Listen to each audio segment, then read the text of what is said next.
न्यूझीलंडमध्ये लहान वयातील मुलांमध्ये मधुमेहाचं प्रमाण प्रचंड प्रमाणात वाढलं होतं. त्याची कारणं शोधण्यासाठी तिथल्या शासनाने तज्ज्ञांची एक समिती 1993 मध्ये नेमली होती. या समितीने मधुमेही लहान मुलांच्या आहाराचं जैव रासायनिक विश्लेषण म्हणजेच बायोकेमिकल ॲनालिसिस केलं. तेव्हा त्यांच्या निदर्शनास धक्कादायक बाब आली. ती म्हणजे या सर्व रोगाचं कारण म्हणजे Jersey, Holstein Friesian, red Danish या काऊचं दूध हे आहे. या संशोधनानंतर या विषयावर परत 97 वेळा विविध तज्ज्ञांनी अभ्यास केला. सर्वांचा निष्कर्ष सारखाच आहे. भारतीयांचे डोळे खाडकन उघडावे अशी घटना म्हणजे जेव्हा या शास्त्रज्ञांनी भारतीय वंशाच्या गायीच्या दुधाचा अभ्यास केला तेव्हा त्यांच्या असं लक्षात आलं की भारतीय गायीचं दूध हे A2 प्रकारचं असून ते आरोग्यासाठी अत्यंत उपयुक्त आहे. इतकंच नव्हे तर मधुमेह, हृदयरोग, कॅन्सर इत्यादी विविध आजार दूर करण्याची त्यामध्ये क्षमता आहे.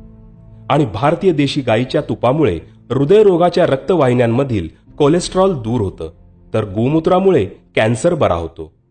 विचार करा, आपल्या प्राचीन भारतीय ऋषीमुनींचा अभ्यास किती सखोल होता ते, जे आधुनिक शास्त्रज्ञांना समजायला इतकी वर्ष लागली की देशी गायीचं दूध, तूप, गोमूत्र मानवी आरोग्यासाठी वरदान आहे हे हजारो वर्षांपूर्वीच आपल्या आयुर्वेदात सांगितलंय. ज्याप्रमाणे महाभारतामध्ये कृष्णाला विषारी दूध पाजून मारायला पुतना नावाची राक्षसीण आली होती, अगदी त्याच पद्धतीनं सध्या भारतीयांपुढे जर्सी, होल्स्टन फ्रिजियन या प्राण्यांच्या दुधाचं ओढवून घेतलेलं संकट आहे असं कोणाला वाटल्यास त्यात अतिशयोक्ती नाही. दुधावरील या संशोधनामुळे New Zealand, America, Australia, Britain, Brazil या देशांमध्ये जर्सी, होल्स्टन फ्रिजियन या प्राण्यांचं A1 दूध पिणं बंद केलं असून भारतीय गायींच्या दुधाला प्रचंड मागणी वाढली आहे. इतकंच काय, तिथे विकल्या जाणाऱ्या दुधाच्या पिशव्यांवरही ते दूध A1 आहे की A2 आहे हे लिहिण्याचं बंधन आहे. खरं तर भारतातही दुधाच्या पिशव्यांवर त्यातील दूध हे A1 आहे की A2 आहे हे लिहिण्याची मागणी ग्राहकांनी करायला हवी. कारण आपण काय विकत घेतो त्याबद्दल जाणून घेण्याचा ग्राहकांना कायद्याने पूर्ण अधिकार असतो. जसं तंबाखू, सिगरेटच्या पाकिटावर त्याचं सेवन आरोग्यास घातक असल्याची सूचना लिहिली जाते, अगदी त्याप्रमाणे भारतात मात्र या बाबतीत पूर्ण गोंधळच आहे. अजून आम्हाला दुधाच्या A1 आणि A2 यामधील फरकाचीच माहिती नाही.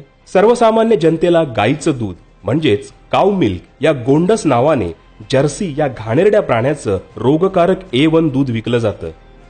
सध्या लोकांना आपली खरी गाय कोणती आणि विदेशी जर्सी प्राणी कोणता हा फरकच समजेनासा झालाय. इतका की अगदी व्हॉट्सअपच्या स्माइलीजमध्ये देखील जर्सीचं चित्र दिलंय. त्याला आपण गैरसमजाने गाय समजतोय. देशी गाय आणि जर्सी हे एकमेकांपासून पूर्णपणे वेगळे आहेत. दोन्ही समोर ठेवून निरीक्षण करा म्हणजे फरक समजेल. जर्सीचं दूध प्यायल्यामुळे मधुमेहाचं प्रमाण प्रचंड प्रमाणात वाढलंय. अगदी लहान मुलांमध्ये देखील मधुमेहाचं प्रमाण खूप वाढलंय. आम्ही एकीकडून मधुमेहावर उपाय म्हणून महागडी औषधं घेतो तर दुसरीकडे गायीचं समजून जर्सीचं A1 दूध पितो.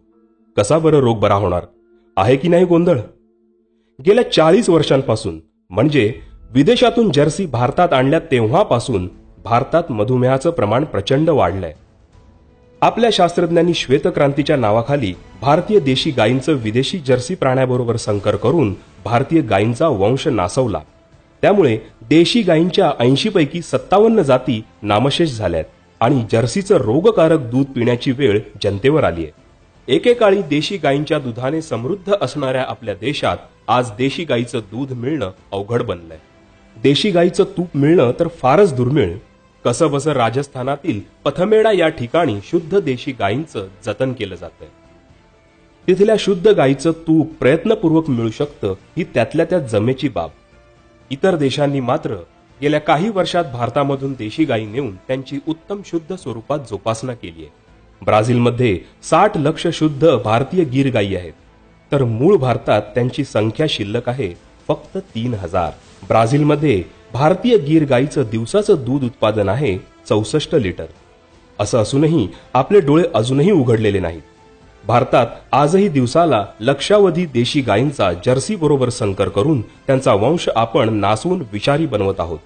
हे असंच चालू राहिलं तर येत्या 5 वर्षात देशी गायी भारतातून नामशेष होतील असा इशारा तज्ज्ञांनी भारताला दिलाय. मित्रांनो, आपल्या घरी विकत घेतलं जाणारं दूध हे खऱ्या देशी गाईचं आहे की त्या नावाखाली जर्सीचं दूध आहे हे तपासा. देशी गाईच्या दुधाचं सेवन करून आरोग्य सांभाळा. तसेच बाहेर जेवताना पनीर, चीज हे कोणत्या दुधापासून बनवलंय याची खात्री करून आपलं आणि आपल्या कुटुंबाचं आरोग्य जपा.